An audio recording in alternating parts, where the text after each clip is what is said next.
welcome everyone to our Fireside chat with Nisha, Anand, and Sudnya, Shroff. And it's really on a subject that's perhaps one of the most important challenges of our times. It's also no coincidence that today happens to be Nelson Mandela's birthday. He'd be 102 years old today. But unfortunately, we also lost two iconic civil rights leaders yesterday. One of the original freedom riders, John Lewis, and Reverend C.T. Vivian, who was a close friend of Dr. King. And both were inspirations to so many, and they challenge us to really remake this country until it can live up to its full promise. Today, it's natural to feel that our nation is a mess with so many catastrophes happening at the same time. There was something about seeing a man's knee on another man's neck that truly woke us up. And it has led, in my opinion, to a national recognition that racism in America is real. And it's not a figment of the imagination of the African-American community. Recently I'd read somewhere that we should treat racism like COVID-19. We should all assume that we have it. We may be asymptomatic, but racism is a disease, and we may be the carrier. But the goal is not to destroy the host, but to eradicate and kill the disease. But frankly, when I have these conversations with my two college kids, eradicating this disease sometimes feels like an impossible goal. But then, as Nelson Mandela said so wisely, it always seems impossible until it's done. Now, one important step towards achieving that goal, in my opinion, is to continue to shine the spotlight on this issue. And it's really in that spirit that we have put together this event for all of us today. I hope that it helps us connect with the real pain that's within our society. And it helps spark conversations that result in meaningful action and impact. Now, this event is being hosted by the COEP Alumni USA Foundation. And since we have opened up this event to all, I'll just take a moment to first introduce COEP and then our host, Sudnya. Briefly put, COEP, or College of Engineering Pune, my unbiased view, is India's best kept engineering secret. If you have a COEP on your team, you can be assured of success. It's the third oldest engineering college in India, 166 years old, and it's situated in the beautiful city of Pune at the confluence of two rivers, the Mula and the Muta.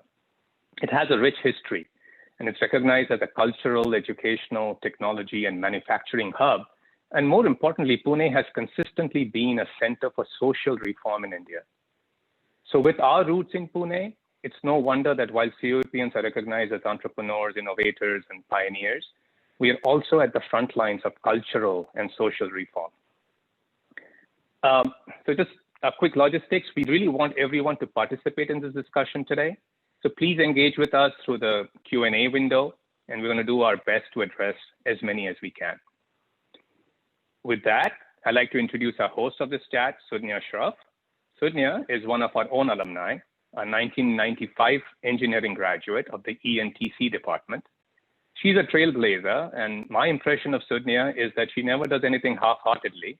Once she takes up a cause, she's all in.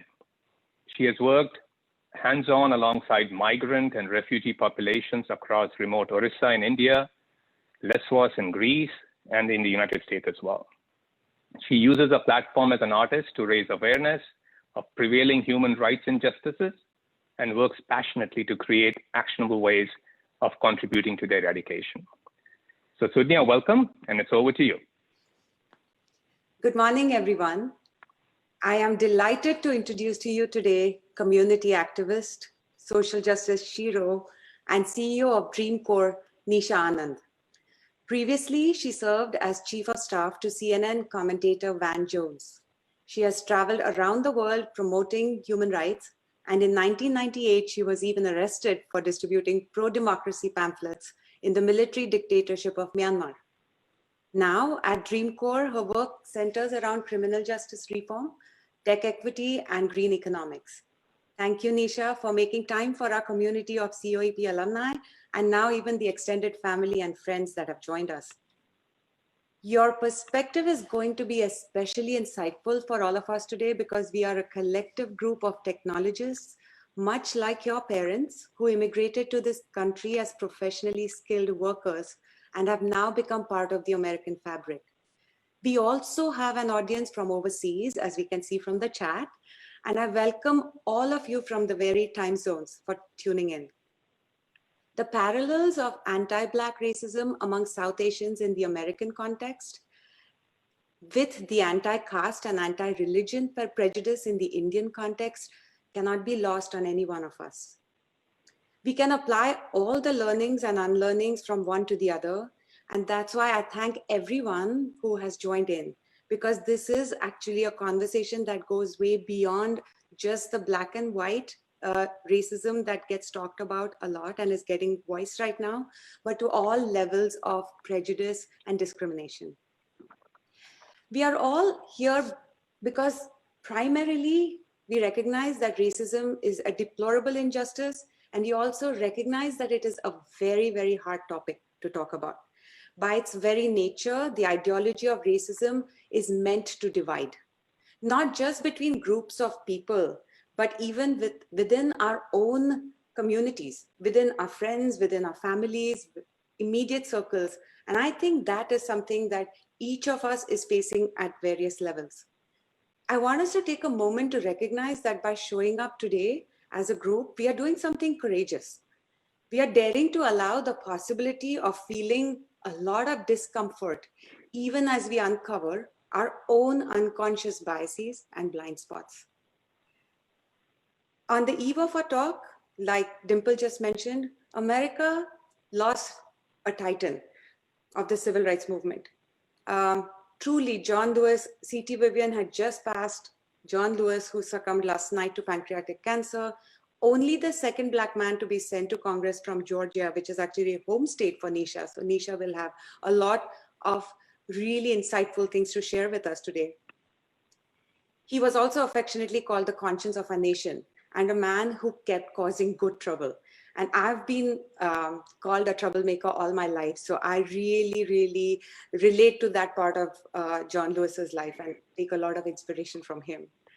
So for a man who actually organized the walk on Washington in 1963 that allowed MLK, Martin Luther King, to actually tell the world he had a dream, was a movement that was extremely consequential, even in the context of the South Asian immigration that started post that. And Nisha is going to talk about that. So I'm really excited and grateful that we can pay homage to these amazing leaders as we gather together to talk about a very difficult topic. To begin, just so that we can all sort of get into this same centered pose, Dimple has a quick audience poll that we will start. It's a quick question. Have you personally... You should all see. Yeah, go ahead, Dimple. Yeah, no, go ahead. I've launched the poll, so if everybody can quickly vote.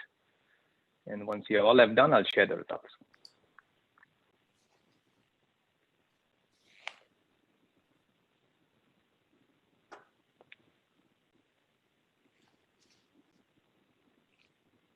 Okay.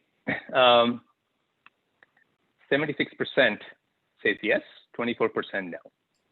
So it's in some form or the other, it's quite an overwhelming majority of us. It's clear that we at least know what it feels to be discriminated against.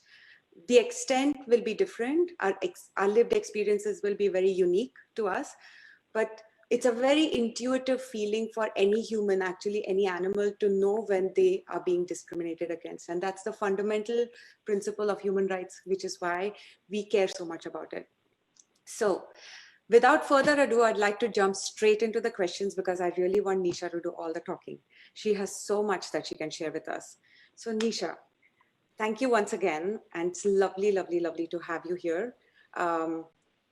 Can you start with your family's immigration story? I think we can all start with jumping in and relating to it right there.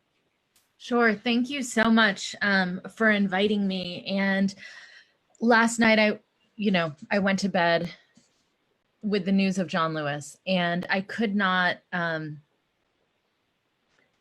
couldn't think of how to have this conversation without talking about him and what he held was his American dream. And I think that was also my parents' dream in coming to this country. My father immigrated here in August of 1969. So of course benefited from the Immigration and Naturalization Act. And he came here looking for something better, something different. He is an engineer also, and came here and got his master's in Boston.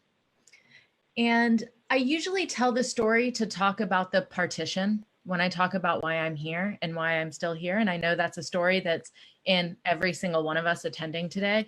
And it's not my story, it's my father's story. He was a baby during the partition and was trapped on the wrong side of that border that was drawn, and wrong for all of us on all different sides of the border. And I grew up hearing the story of him and his siblings in hiding when at some point militias were roaming the streets and looking for people that were hiding Hindus in that area, and he started crying. And I heard the story of how the family, faced with that choice, and my father possibly crying and all of them being found out, they decided that they would sacrifice him if he didn't stop crying. And so my grandmother shook him, and I'm a mom too, so I understand that feeling of shaking him to make him stop, and he stopped just in time. And I've always heard that story about how that moment, it was a mother's love. That was the story I heard growing up. Later in life, and I don't know when it registered for me, but at some point my family started telling me about the family that hid them. The family that risked their lives to save my family's lives was a Muslim family. And they, at one point when their house was being searched, not only did they say, I'm going to hide my neighbors because I believe that their humanity and their lives are tied with mine, but they also swore on the Quran that they were not hiding anybody in that house when that house was searched. And that is the type of solidarity that I was born from. That kept my father alive as well. The mother's love and that compassion across difference, across hatred. When you were being taught it was okay to hate and to kill people that were different from you, the families could see their shared humanity and saved my family's life. Safely, they crossed the border, and my father was able to immigrate here in 69. And I am the birth of that American dream. I was born here, raised here. I'm sure you can tell from my accent. And a lot of what I did, I'm in good company. Hearing about you as a fellow troublemaker, I certainly had that label and a lot worse growing up. People call me many names. Troublemaker certainly was one of them, because I was able to live here. And right. Yeah. And that's a really powerful story. Something, again, everybody across the board can relate to the partition, because we all have, again, varying levels of stories that have been told to us. But that I can only imagine sticking in your head as such a moment that actually is so transformational in any family's life, right? It defines you and it grounds you. So what was it from the partition time? He was saved, and then did he live in free India, or did he grow up in Pakistan? He moved his family moved to India. Yeah. Okay. And then what brought him to the US? Like, what was his journey? How did he come here? He's actually in the audience, I think. But his sister came first. Yeah. His sister came first, probably shortly after the Immigration and Naturalization Act was formed. And she actually went to school in UC Berkeley, which is where I live now in Berkeley, and then settled in Quebec, in Montreal. So when he first came, he came to Canada and then came down. Like, what was his journey? How did he come? And then he moved to Boston to finish grad school and started as an engineer in a company in New York and Connecticut, where I was born. And when I was 2, he moved to Georgia also for a job in engineering. He's a mechanical engineer. And we moved to Georgia, and he started his own company. And at first it was probably like a lot of folks here that moved in that generation. We were packaging up items in our home.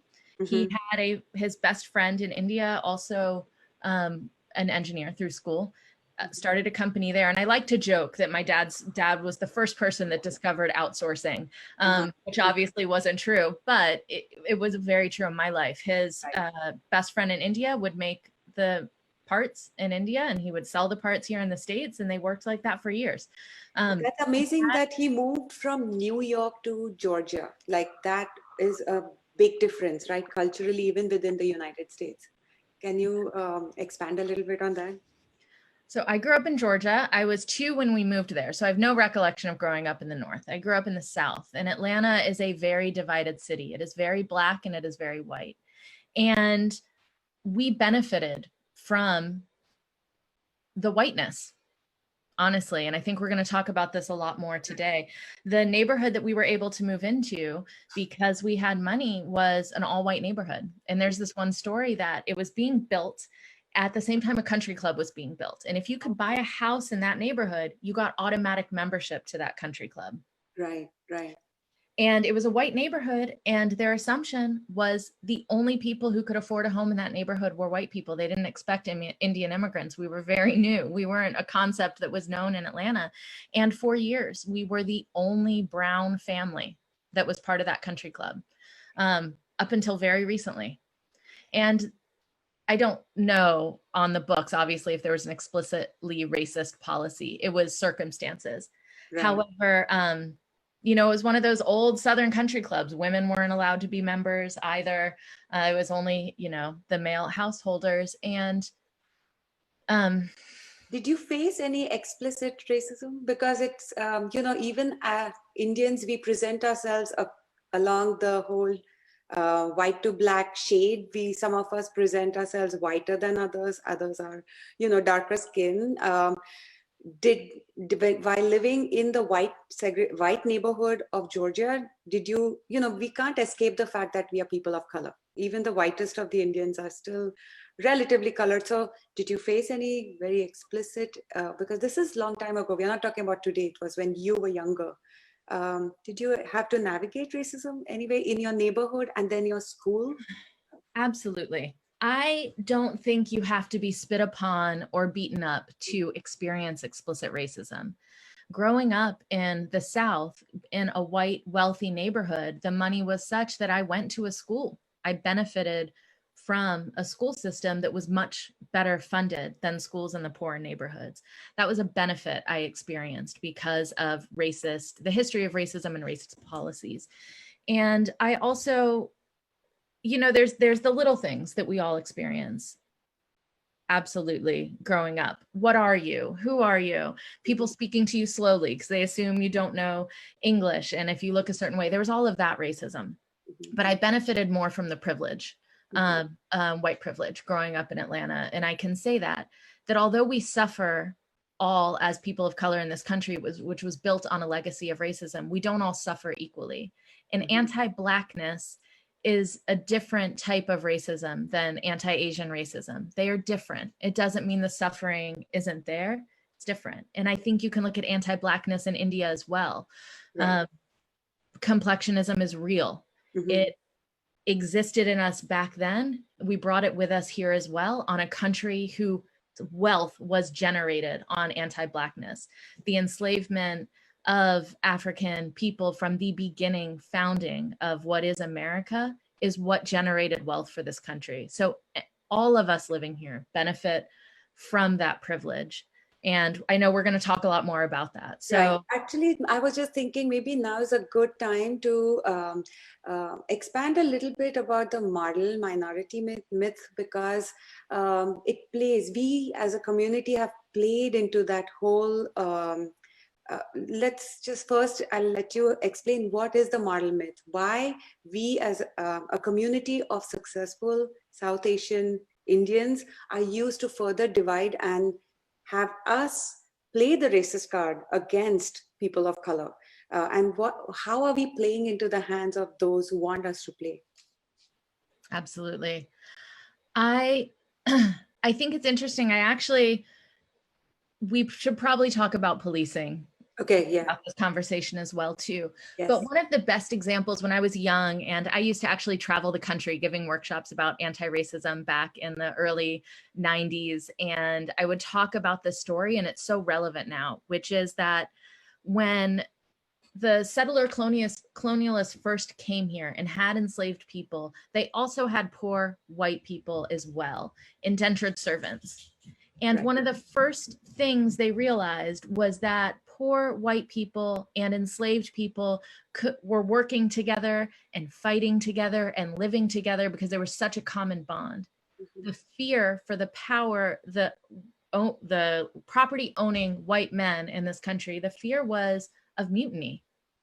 You cannot hurt and you cannot subjugate and oppress people that much without there being mutiny. And they knew that. And there was a lot of slave rebellions that were actually slave and indentured servants together.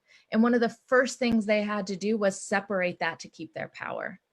And indentured servants were some of the first patrollers given that job, given that incentive to patrol and find escaped, runaway, enslaved people, to find escaped slaves and bring them in and put them back into the system of slavery. That divide and conquer tactic has been set up for generations, that if you will subjugate another person, you will get some privilege. And us coming to this country and believing in the mono minority myth is further that divide and conquer, that you are exceptional and better for some reason. No, I mean, just telling us, oh, you're Indian, you're smart in math, you Sure. don't get into trouble with the police, you don't steal, but we are not comparing apples to apples. It's just right. Absolutely. And you buy into that because you're given a carrot is dangled in front of you. If you play along with this idea that you are better than the other, you will get certain privilege, you will get access. That's actually part of the country club story. Right. Go ahead and fit in this all white neighborhood and we'll give you access to this group of people. And so believing in that model minority myth, believing that we have some better way of being than other people of color in this country, and especially as it relates to anti-Blackness is so important, gives us privileges and gives us an accelerated path to success that it doesn't give anyone else. That's the divide and conquer. So we don't join together, so we don't rise up. Right. I think that is changing right now. There have been parts of history where we've joined together and we've moved the country forward in such a beautiful, powerful way. I think that's happening right now. I agree. Yeah. So would it be fair to say that the history that was taught to most of us, especially those of us who grew up outside the United States, we had a few sentences about American history that we studied, in the middle of all our relevant history. And we were told that slavery ended in 1963 with the Emancipation Proclamation. Is it fair to say that it never really ended? What are your thoughts on that? I think that people will debate this quite a bit. Right. But yeah, in 1865, slavery officially ended, but that was 240 some odd years that America was able to grow wealth and power by having enslaved labor force. The wealth of this country for 247 years, America would not even exist had it not been for that free labor and subjugation of enslaved people. So that was 240 years of slavery. Another 100 years before the 1964 Civil Rights Act was passed and the 65 Voting Rights Act was passed. So it ended in 1865. We did not pass civil rights legislation until 1965. That's another 100 years. And in 1965, I mean, one of the main things you saw in that 100 years was the Jim Crow South, which I would say, yeah, you could not own people anymore. That was outlawed. But you could certainly intimidate, you could kill with impunity. And I think we're going to talk a little bit more, especially around policing and impunity.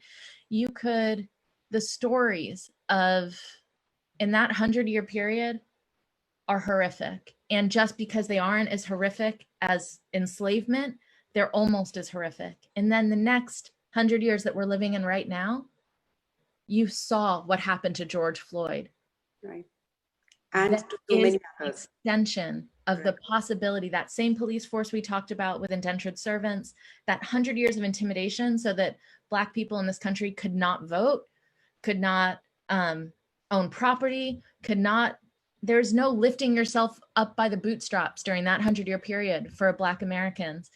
That extension is still today where you could watch, not for 1 minute, not for 2 minutes, for almost 9 minutes, someone put their knee on a neck and we saw a modern day lynching. And that has been happening since then. Right. And every single time I've watched that happen in my life, 20 years ago, I was actually on the streets in New York when Amadou Diallo was murdered by police officers. There weren't cell phones then at all. He was shot, 41 shots were fired at him while he was reaching for his wallet in front of his home. And every single one of those police officers was acquitted. And that was in my lifetime. And I remember being out on the streets, protesting, following Reverend Al Sharpton 20 years ago. And so I'm faced with that same feeling of failure that a lot of us who have been in this movement for a long time are filled with. Have we done enough? Why hasn't it changed?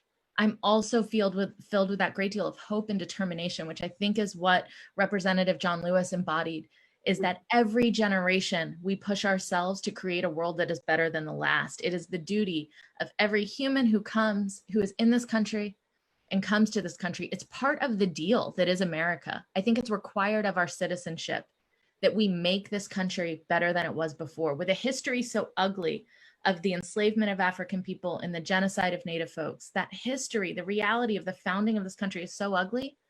There's also this beauty of the founding dream of liberty and justice for all, of freedom and dignity, life, liberty, and pursuit of happiness. These are amazing ideals that we have never fully lived up to. But I believe it is the duty of every person in here, and I think that's the duty, more than fit in and be a great model minority and make a lot of money. I think the duty of America is that dream, to bring us closer to that founding dream of life, liberty, pursuit of happiness, liberty and justice for all.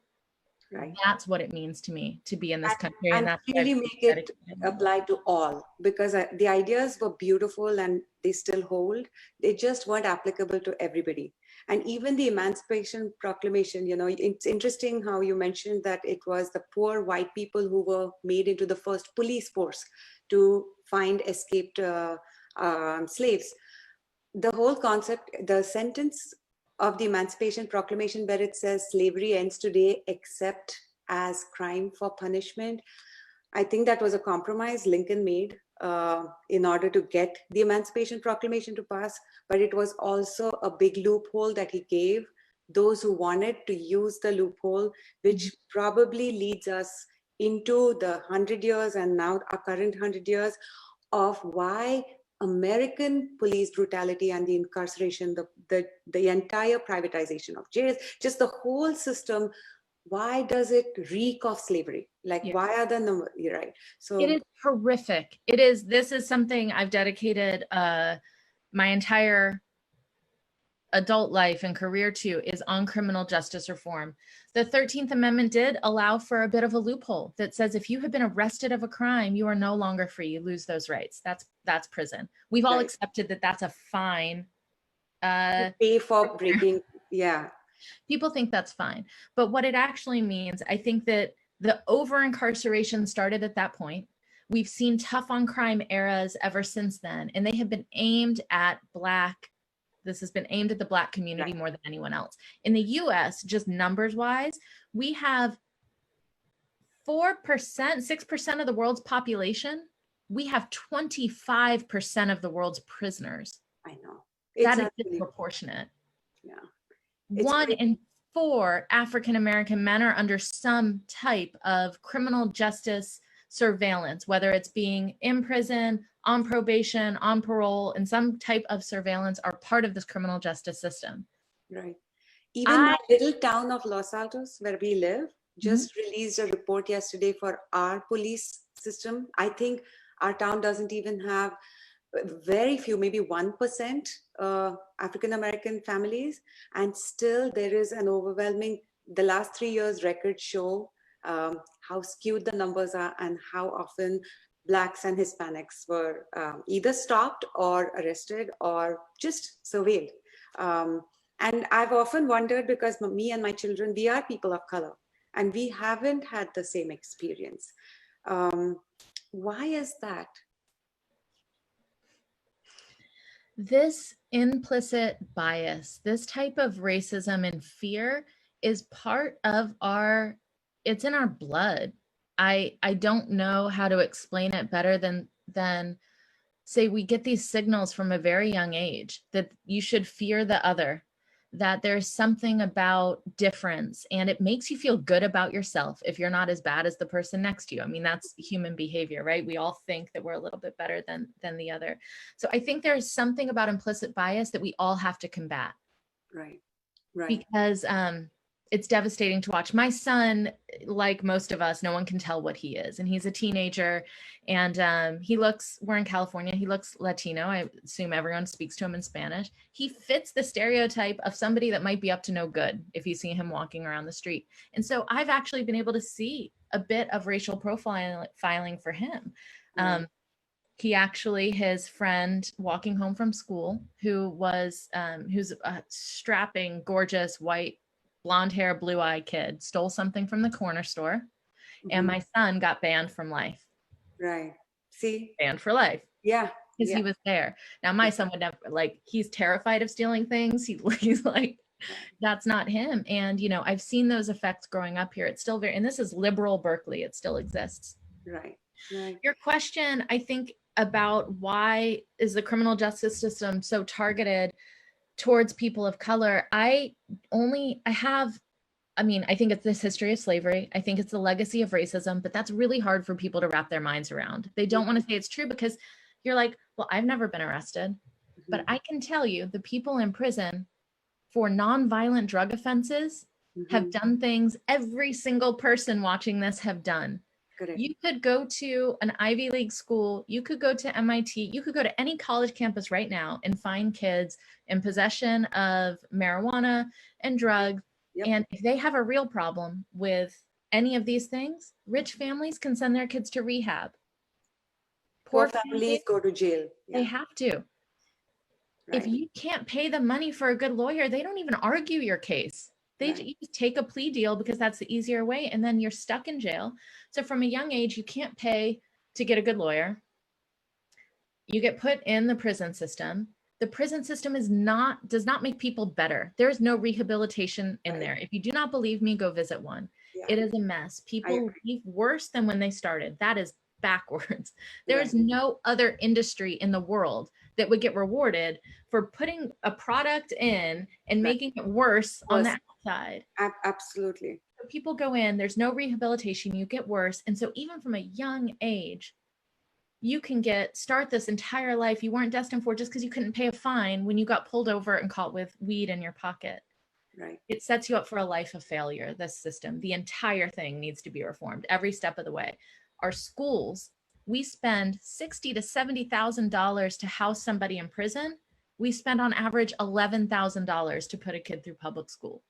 Right. Changing the system early on in the education will be a lot easier than having to keep paying money to incarcerate people and take away their freedom. That is a great segue to the defund. You know, with our current protests and the uprisings around the world, many of us have for the first time seen people demand defunding the police. And that puts a lot of fear, especially in the South Asian community where we are rule followers. We follow rules, and we can't imagine the concept that there would be no police. There is a misunderstanding about the whole term of defunding police. I would love to take this opportunity for us to talk about that so that people have less fear, because we are going to be electing officials in the next 6 months, 3 months actually, it's coming sooner. It's very important to understand what that ask is and how it will eventually go towards fixing what you just mentioned. Absolutely. I think that the slogan defund the police has sounded to folks like you want to get rid of police. Right. I encourage everyone to see what's inside these proposals, especially as they look in your local legislation, because that's not what it is. The question is, what would it take to make policing less needed? Mm-hmm. Our police have been asked to do too much because we've lacked creativity and imagination to deal with a problem we're scared of. We have put more money into police. If you see a homeless person on the street, who do you call? Who's causing problems? Because they probably haven't. You end up calling the police. Does that make any sense? Why can't you call somebody that can help them find a shelter? Why can't you call somebody that will help them get the health services they need? A domestic violence dispute, which all of us would say, if you hear that, call the police. What if we instead called folks who were trained at domestic violence de-escalation and came and dealt with that? What if instead of a kid misbehaving in school, which is now police, you see these videos of folks taking like 10, 12-year-old kids out in handcuffs from school. Why is that a response we have deemed to be acceptable? Because we've lacked the imagination and creativity to think of a better way and the priorities of where our money goes. And so defund the police is about prioritizing money. It's not about getting rid of all of them. I think there are two things to talk about. One, prioritizing money to go to the experts and the services that take care of us and our deep needs, which have been overlooked and not taken care of by the government. I would like more money into mental health services. I would like more money into education, intervention, rehabilitation. I think that our drug rehabilitation centers could be a lot stronger. We have people dying from opioid abuse and addiction, end up in prison to deal with it instead of helping them back to health. The second thing I think defund the police is about, and I loved how you phrased the question actually of we're rule followers. It is about rules. We allowed the police force to develop with impunity. We said, here is a lot of money. Here are military grade weapons and guns that won't be regulated. And we need you to keep the streets safe, which is something we all want. Nobody wants that more than places where communities and streets aren't safe. Keep them safe. And whatever you do, however you keep people safe, don't worry, you won't be held accountable to any rules for it. The rules will be different for you than it is for everyone else. And so we have officers, like what happened in George Floyd's, there have been almost zero convictions of police brutality in the history of this country. Percentage-wise, it doesn't even mark. And yet we know that has happened time and time again. But the rules we've established are that you will never be held accountable if you behave badly. And so part of that defund the police movement is about impunity. What are common sense laws that we can all agree on to hold our police officers accountable to? They have a hard job. I would like to see them with more training and a lot more help in doing the job right. Doing the job in a way that does not hurt, does not harm. I love that idea of serve and protect, right? That's like the slogan of the police. That's what we have to hold them accountable to. You are serving the communities and making them safer. That does not mean killing its citizens. Right. And you are protecting each other. You are protecting communities from violence, and that includes police violence. Right. There is no few bad apples here. Right. This is not a thing of a few bad apples. The whole thing is not working, and that we need to reprioritize the money and we need to rethink the rules. So it makes me wonder, is the system working how it was originally designed to work? Because, you know, there were lawmakers who wanted to use the loophole to use police brutality to evolve slavery in its current form, you know, because it ended legally with the Emancipation Proclamation, but there was so much dependence on labor and low cost labor and wealth that came from there. It evolved into this being of, you know, a structure which is, so is it a system that can be rehauled and reformed, or do we need to start from scratch? You know how sometimes it's such a difficult place to be. You just, what are your thoughts on that? Well, I do think it's working as it was designed to. It was to some extent, but it's not living up to the ideals of what we want it to be. I have been a radical activist for my entire life. My parents will tell you I follow happily in the legacy of John Lewis and have been arrested over a dozen times for civil disobedience. John Lewis himself was a student of Gandhi and, of course, was close to King as a student activist. This is a long history of using our voices and our protests and putting our bodies on the line for causes we care about. I come from that school. I also believe that we can make change, that some of the best change we can make, and this is from that same school of thought, is by including unlikely allies. the people where we do not expect to have common ground and finding that common ground. It is hard. But if I were to just say, forget the half of the country that doesn't agree with me about the reforms I want to see in the police force, and I'm going to force my way. Come November, when we vote all Democrats in office, we'll just change this whole thing. It doesn't work that way. Those folks who I'm viewing as in opposition to me are still part of this country. What good does it do if I can't bring them along, if I can't change hearts and minds, if we can't work together on some common ground? So I actually believe that the radical throw the whole thing away and start from scratch is important. I think it is beautiful and important because it allows us to reimagine something that we haven't imagined before. And what we have now is completely broken. We have to get there. I do believe in the meantime, while we're imagining, I'm somebody that thinks common sense reform starting tomorrow, we can agree on, and it will save lives. We can ban chokeholds. We can get rid of this qualified immunity clause, which, we definitely research what that means. It's a big problem. I think we can start funding things we actually care about that are in our heart. I think we do that tomorrow. We save lives. We make the country better. And I want to hold on to the radical reimagination, because that's what I think is so beautiful about America, is that you can just dream of a new way of being and try to make it so. This is the greatest experiment of democracy, I think, in the world. And it's not perfect, and it's broken, and it sucks for a whole lot of people. I'm an optimist in that I always think we can do better, but I don't think I'm a naive optimist. I think I'm a determined optimist. And that's who I want to find on every side of the political spectrum, across barriers of race, across barriers of class and gender, to find those other determined optimists, no matter what your political beliefs are, but you want to make this a better country. And I'll work with you on any issue. I know that across the aisle is possible if we first start at home. I know that I have ideological differences even with my parents. I think they might be on this Zoom link today too.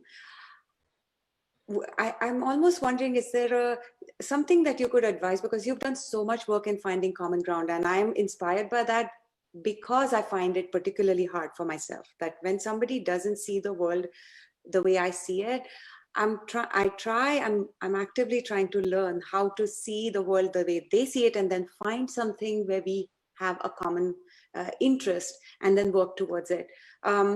Towards that end, I have found that protests and participating in protests, being close to what's happening and people who think like you and not like you, has helped me. But I often get criticized. Oh, you go march, you walk a march, and then you come back, and then what happens? Then it dies down and things go back to normal. I don't intrinsically believe that, but I feel like you have much more experience in the world of protesting. And can you put that in context or in reference to finding a common ground with those you don't agree with? When you go, you think you are going to be the voice for the voiceless, but I read from Brené Brown that it's more like you're giving ear to the earless. When you go as a group and you make a call that, okay, George Floyd's killing and his murder, this is it. It's like, we can't take it anymore. He's not the first one and he's not going to be the last one yet, but we need to do something about it. I do believe that the protests help. And it's not only the protests of now, it's what has been going on over the last several centuries. Martin Luther King protested, everyone, the freedom, the caucus, everyone's been protesting. What do you tell people who are not very supportive of that, and in the process are silent, even though they might actually support what you support?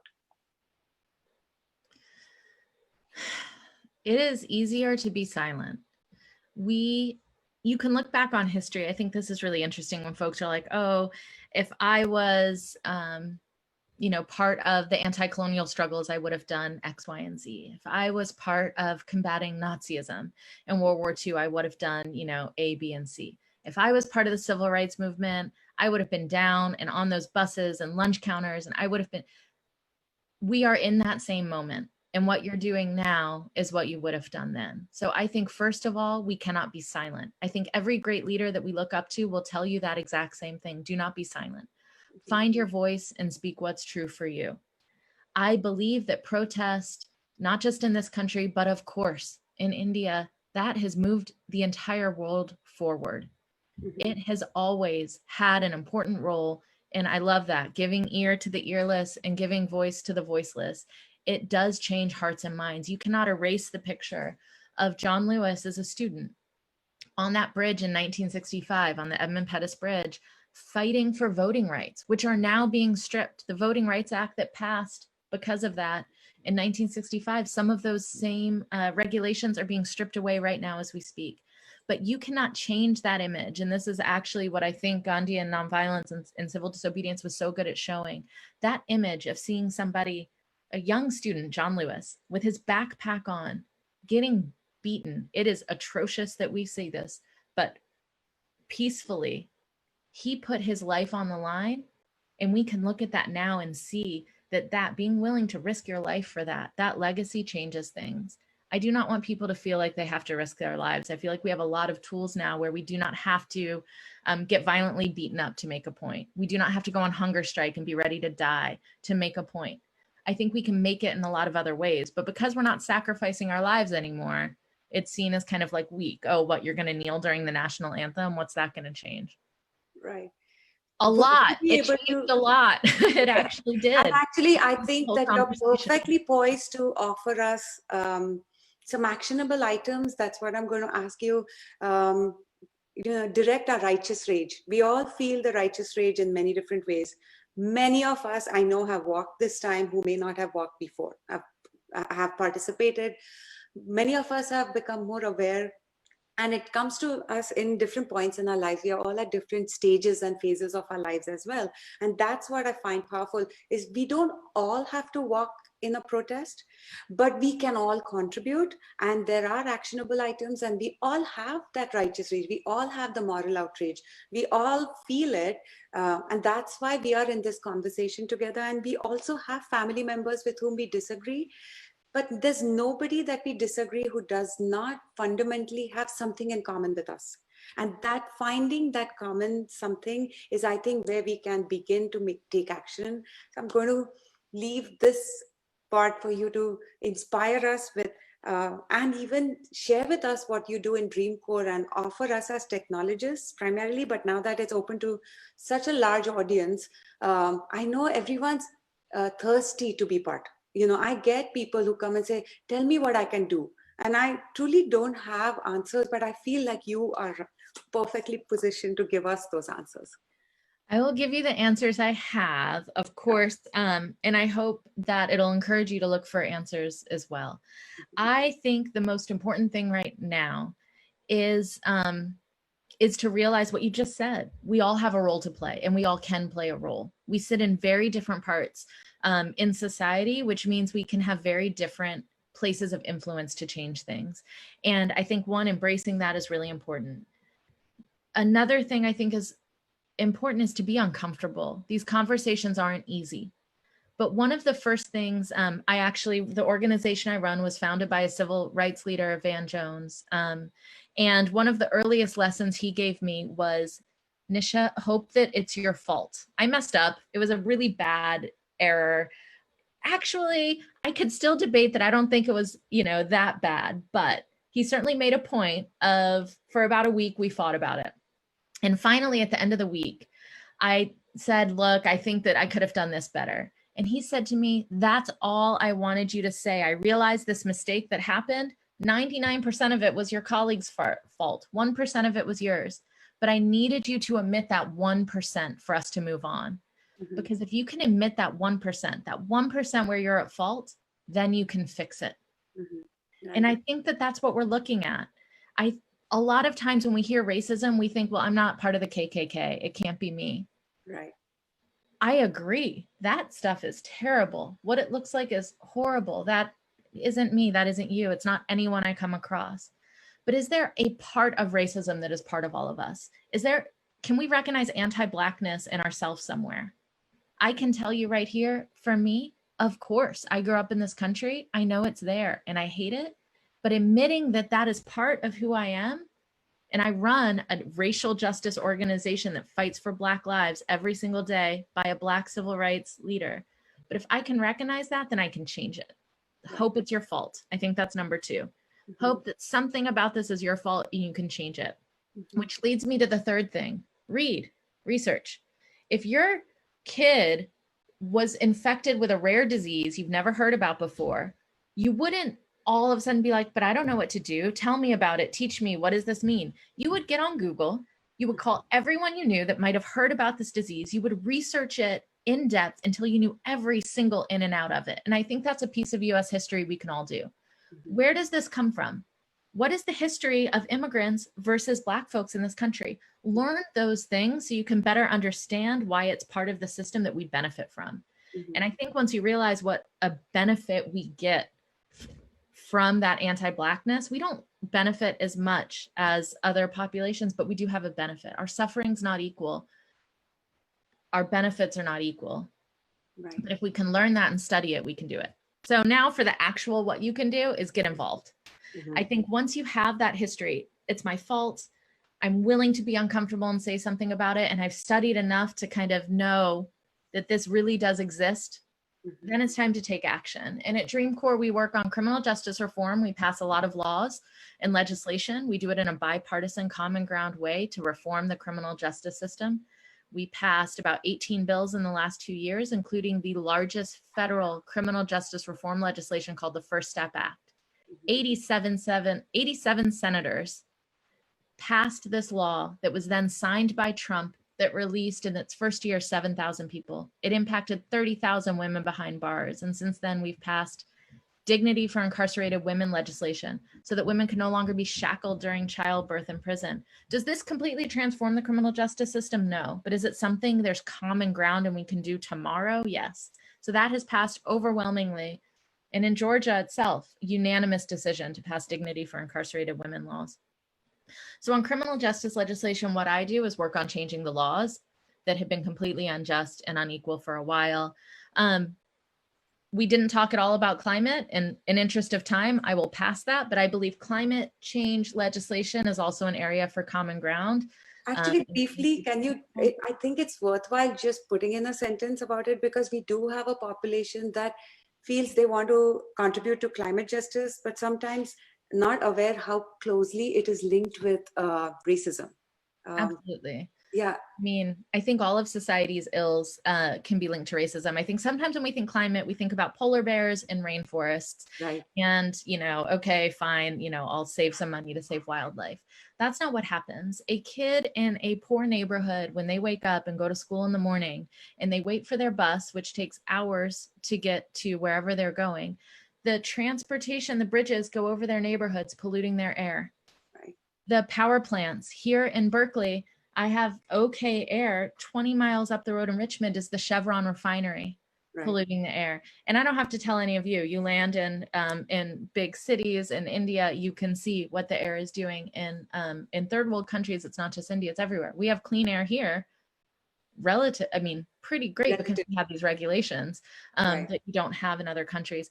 It always impacts the community. The communities hit first and worst by pollution are the same ones hit first and worst by poverty. Mm-hmm. All of these plants ends up in the neighborhoods that do not have the economic power to do anything about it. And so clean drinking water, clean air is a racial justice issue. Equitable transportation is a racial justice issue. And those are all linked to our climate and our earth. And I would encourage our audience, because again, we don't have the time, but this is definitely something that I would encourage all of us to read more about, how closely climate catastrophe and crisis that we are facing right now is tied to systematic institutionalization of racism. That, there have been sacrifice zones that have been created and in order for those sacrifice zones, we've needed disposable people, and disposable people only come from the concept of racism or white ideology, white supremacy. One of the things I'd offer is, we'll probably get links from you in terms of the actionable items that you are talking about, and I'll let you finish it. But then, so that people don't worry about taking notes, we can send an email or something where they could then contribute or participate in the ways that you're suggesting. Sure, absolutely. I would send an email, and I don't know if you want to look at some of these questions on the panel. Yes, let's do that for sure. Dimple? Yes. Oh, sure. Thanks, Sudnya and Nisha. I mean, so it's such an inspiring talk. I mean, I think you both of you spoke from the heart, and that's why it really struck a chord. There are a lot of great questions coming on the panel. So let's tackle a few here. So just give me 1 second. The first one is to do with reparations. There's been a lot of talk about reparations being a good start towards righting the wrong and bringing about some level of equity between between the different races in this country.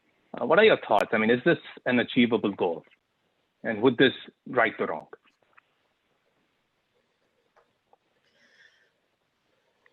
I'm for reparations. How to do it, I don't know. I think that even the things that were granted, especially to Native people in this country as well, have been taken away. They've never been realized. This whole 40 acres and a mule that you were supposed to get when slavery was officially ended did not happen.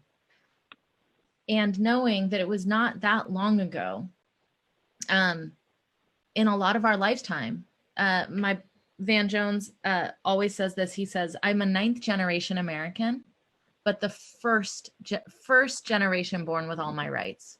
That's his lifetime, because the Voting Rights Act wasn't passed until 1965. So the legacy of slavery and racism is with us today, that I think reparations is a real issue. But I believe that there are individual reparations as well. If you're in a place of power, I think you need to look at the hiring practices in your company. I think you need to look at how wealth is distributed in your communities. I think that there is a lot of things that we don't even think about that are still distributed inequitably. And changing those is also something well within all of our power to do if you're involved in a civic-minded way and locally, and can be done right away. I do not know, I'm not an expert enough on reparations to know what that would look like and how it will be done, but this is the moment when we're trying to reimagine the new world we're going to live in, when we're trying to say, what is this next big leap we're going to take in combating racism? That's what we're doing right now. So if there was ever a time to do it and what's possible, I mean, now is it. A lot of our ills exist because we wanted to ignore and pretend like that history of slavery didn't exist. And we turn a blind eye and say, that was them, that was over. And by ignoring it, it's allowed it to continue. So I do think right now we have a good chance at trying to right that wrong. And I'd like to see more done now, while we have most of the country fighting for that as well.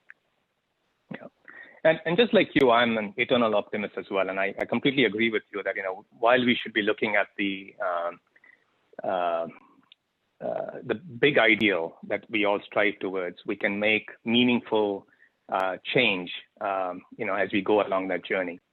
But there's something about this moment that we are in right now where it feels unique. We feel so desperate right now, and the grief is so raw that I wonder if this is a moment where we'll see a big change, like the kinds of change we saw in moments in our U.S. history. What's your take on that? Do you think this is, this grief can manifest into something really meaningful? It'll happen. Or do you feel that we're going to be let down again until the next George Floyd moment happens?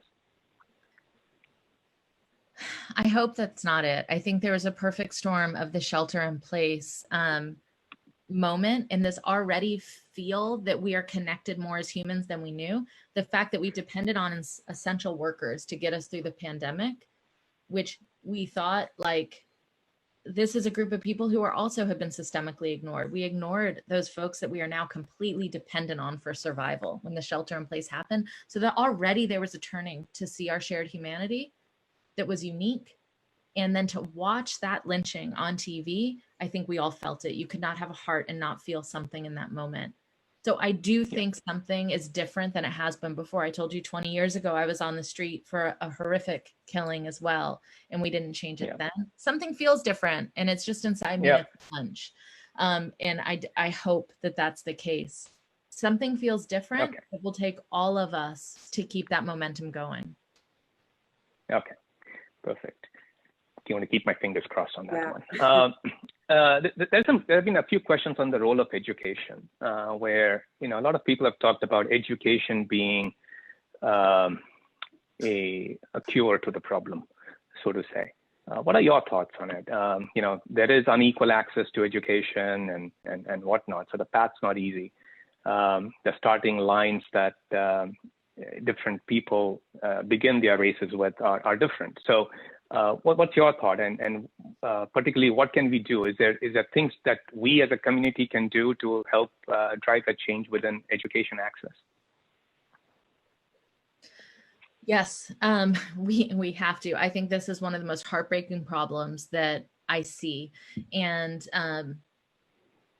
you can just go to two different schools, go to a public school in a wealthy neighborhood and then go to a public school in a poor neighborhood, and you will see how very different our education system is from kindergarten and even before that, and access to any education before that, preschool. If you're a parent, an essential worker, and have to work 3 or 4 jobs to make ends meet, to pay the rent, your kid, you are saving all the money to send them to preschool. It's not going to happen. They already start kindergarten at a very unequal place. Closing that education gap is so important. I think of that saying, which someone will have to tell me where it comes from. What's the best way to kill a dragon? And they say when it's in the egg. And I think that's the same thing. When's the best place to solve this education problem? I think it's as early back as you can go. Start at the beginning, because once you set up that uneven playing field from kindergarten, it's really hard to close that gap.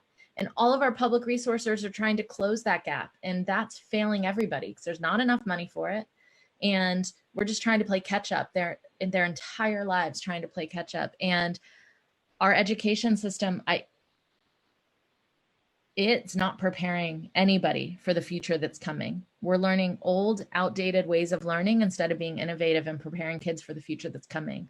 Teaching resilience and critical thinking skills, learning how to plan and pivot. Those aren't skills that are being taught in our school. My daughter was learning cursive instead of coding. Like, I'd throw away cursive tomorrow if she could actually learn coding in the public schools here. Obviously, that's a better skill to learn.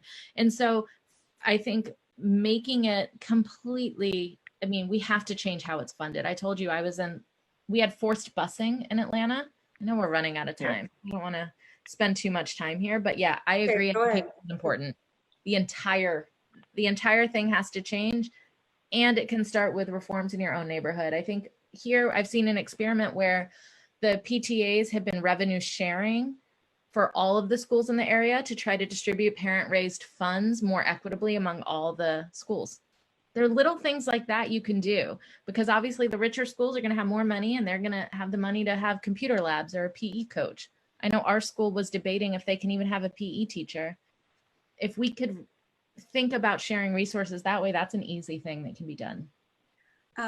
Just a quick thing, and this is in the American context. For those of our viewers who are outside the United States, the education systems are different. And for me personally, I've realized education is a very broad term. So many of us are educated, but we are not aware. You could go through an entire degree and still not be aware about history or, how. I think that's just something I'm leaving there as a thought because we have so many creative people who are on this conversation, that it's something that we need to think about, is the quality and what do we mean by education. One is skills and training to become, just productive in this world. But the other part of a deeper education is our ideological education, because I think that is something that we can't quantify, but it's actually even more important towards the productivity. So Sudnya, there have been a couple of questions regarding casteism amongst American Indians and what sort of role it plays. And perhaps that's a topic for a much larger discussion going forward. But if there's something maybe you want to shed some light on, or Nisha, that'd be good. Nisha? I think that it's important to know, just because it doesn't look the same and as drastic as it looks in India, it still exists here. And I think that's something I fight about a lot with my parents when we're having discussions, is because it feels like such an improvement. There's this idea that classism doesn't really exist here. It does. And it can be just as ugly. It's just easy to never see it because it's not in the streets the same way it is, in the way it looks. It's my short version of it, but I think you probably and for me, I just, it's the same thing. It usually comes up in family. And I always tell my family that the best gift Nikhil, that's my husband, gave me was moving to the United States, because it was never my dream.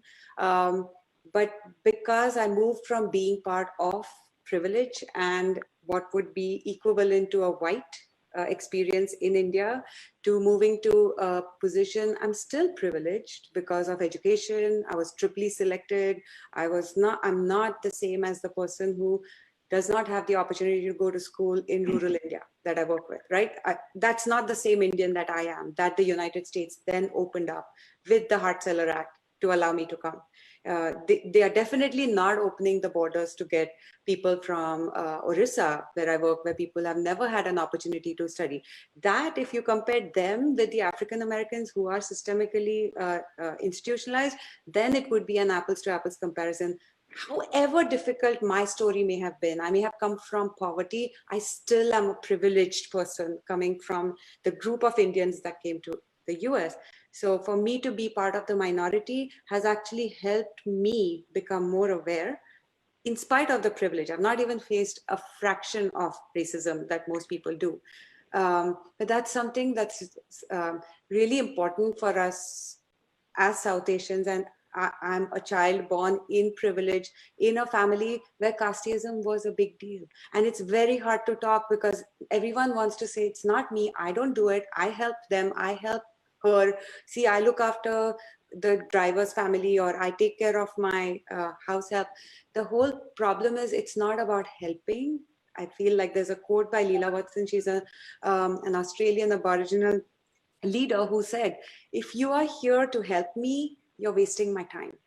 But if you are here because your liberation is tied with my liberation, then let's work together. And I think that's something that we have to just embody and get inside of us, that none of us is really privileged until everyone is privileged. It always comes with a price that you pay. Great points there. One question which is really interesting here, and I'll read it out. It says, I've been seeing very conservative social media posts by friends that I grew up in San Francisco who are first-generation immigrants of color, yet are posting anti-protest and other posts that racism doesn't exist. My immediate reaction is to stop following them or block them. What are your thoughts on how to have a conversation with them constructively? Thank you. I think this question goes on both sides of the bubble, right? I'm sure people on the other side of the bubble perhaps feel the same way. So how does one approach? You talked a lot about common ground. What's the first step you do towards achieving common ground? First, actually, I wanted to suggest this book. If you haven't read it, I think now it's backwards. It just came out, See No Stranger. Valerie Kaur is and I'll put it in the follow-up. This just came out. I think this exactly, See No Stranger, and her words are so amazing about how do you love somebody who hates. And she had, I guess, right after September 11th, the first person who was killed in a hate crime, Babir Singh, right, was a close family friend of hers, uncle, for her, and her learning to love through that hate is chronicled in this journey. Mm-hmm. And I think the first thing we have to do is recognize our shared humanity. The minute you know that person's not a stranger for you, that there's something about them that you don't know, and to be curious about who they are and what their suffering is. It's not equal to my suffering, of course, but their suffering as well. You can connect with their shared humanity. I think you have to. That's the first step. What do we have to talk about? What do I not know about you? And what do you not know about me? Connect on that human level first before anything else. You cannot have a conversation around these really hard topics without connecting on that human level first. And having that conversation is your job. If you know them, it's your job. as a freedom fighter who has felt my life has been threatened because of the work I do, not because necessarily of my color, but because of the work I do. When I was arrested in Myanmar and sentenced to jail, certainly I felt like my life was on the line. Having those hard conversations will save someone's life. They really will. I might not have access to the person that could be the perpetrator of a hate crime, but you might. Have that hard conversation, get uncomfortable, do it. I think that there are times, of course, just block it. It's not worth it. You're not going to get through. I'm not saying never do that, but any moment that you can get through, try. My father is completely on the opposite political spectrum as I am, and I love him. And Dad, if you're listening, I think you're out there. I do, and that's the most important thing. So we can have those political discussions, and we fight and we yell, and we both will storm off at different times. But before anything else is that love. And he'll never admit that he's changed his mind a little bit because of me, and I probably wouldn't admit it either. But of course, he has. He can see why I fight for what I fight for, even if he doesn't agree with it, and that's enough. That's enough to stop. But my personal viewpoint has been that it's more effective picking up the phone or face to face. I don't think I've changed any minds on social media in my entire life ever, but just doing that helps a lot. One last question we can take here, which is something to go with defunding the police discussion that we talked about. And Shrikant mentions that part of the issue is the perception of risk that the police force claims to feel. And while he's not condoning the police for 1 minute, do you think that gun control would help address part of the issue in terms of police brutality towards Black Americans? Is gun control tied to this? Yes. Okay. I mean, unequivocally, yes. I think that there's no other country that has the amount of death and gun violence as we do. I mean, none. Yeah. We regulate so many industries.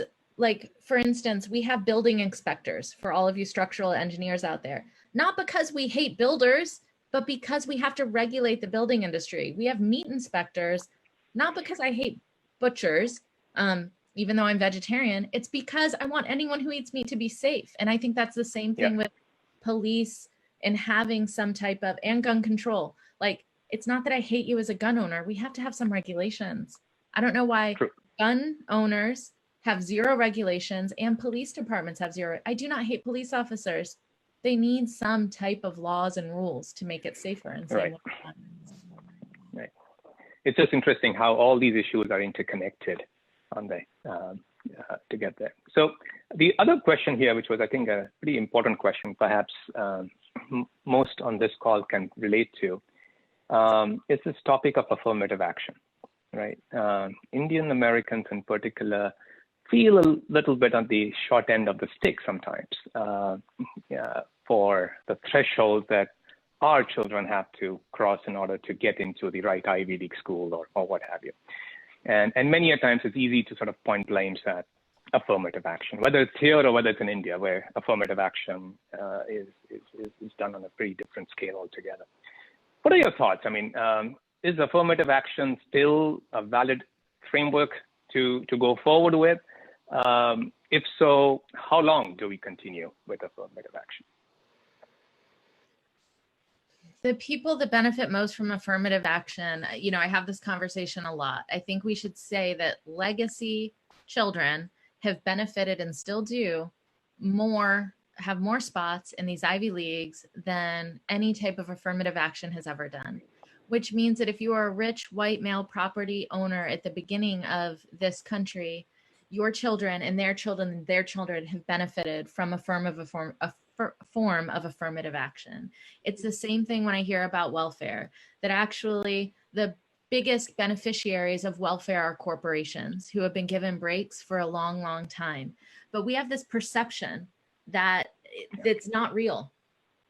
You hear, and I think that has been a great talking point for a long time, that affirmative action is keeping white people out. That's just, the facts don't bear that. They don't. It's important when you're reading a college essay, sure, this person, it makes sense. You have to look at the whole person. what did this person to get a test score, an SAT score that's maybe 10 points lower than this person? You know, and you're looking at a person that's white and was raised in a rich neighborhood, and this person that's 10 point lower, they had to go to school with the pollution I was talking about. They had to ride a long bus there. They might have had to watch violence on their way there or been from a home from violence, never had parents home, but still found their way to get to school and take that test at the end of 12 years of incredible abuse at the education system. That's not affirmative action. That's very, like, that is looking at a whole person. That person, I think, has a more likely, if you take a risk on that person, they are going to succeed, because they've already succeeded through tons more adversity than the person who had the easy, perfect life. To me, that's what affirmative action is like, we're going to look at the whole person, because some folks they're fighters, they're winners, they succeeded to get where they're at. And even if the test scores don't bear it out, you can bet that person's going to fight for everything to keep succeeding. Yeah. Great. Sudnya, Nisha, let's bring this to a close with some good closing thoughts. Thank you so much. This was really an eye-opening conversation, and I hope this is just the beginning, right? I hope we continue these conversations, but more importantly, then also find the courage in our hearts to act. So Sudnya, Nisha, why don't you begin with some closing thoughts? Yeah. Nisha, would you like to say something before I conclude? Sure. I had this John Lewis quote from his memoir that I wanted to end with. He said in his memoir, this is from 2017, and he said, "Freedom is not a state, it is an act. It is not some enchanted garden perched high on a distant plateau where we can finally sit down and rest. Freedom is the continuous action we all must take. Each generation must do its part to create an even more fair, more just society." So that's what I leave you with, for all of us in this generation and our next, to fight for freedom. And the slogan we say at my work all the time is, there's nothing more urgent than freedom. So thank you guys for having me. And I'm excited to share just a little piece of my world and what I do with you guys. That's beautiful. Couldn't find a better way to end it. What I'm going to request our audience members is, while I conclude, if you could just put one word that you're left feeling, not thinking, not doing. How are you feeling right now as we finish this really hard conversation? I do think we all need to just take a deep breath. And it's a lot of stuff we are going to be processing, because this is only the beginning. It's only a conversation. And now we are going to act on it, and it's going to become part of our lives to the extent that we decide. So it would be lovely to check in with how you're feeling. In the meanwhile, what I wanted to say to Nisha is that it has been my absolute utmost privilege, thanks to Dimple reaching out to you, and you being you had no idea who we were, and you responded and gave us this amazing time and just sharing your lived experience, because for most of us, we are your father's generation, and it's our children who are living your lives and making choices like you are. This is the fabric of the United States that's growing by the day.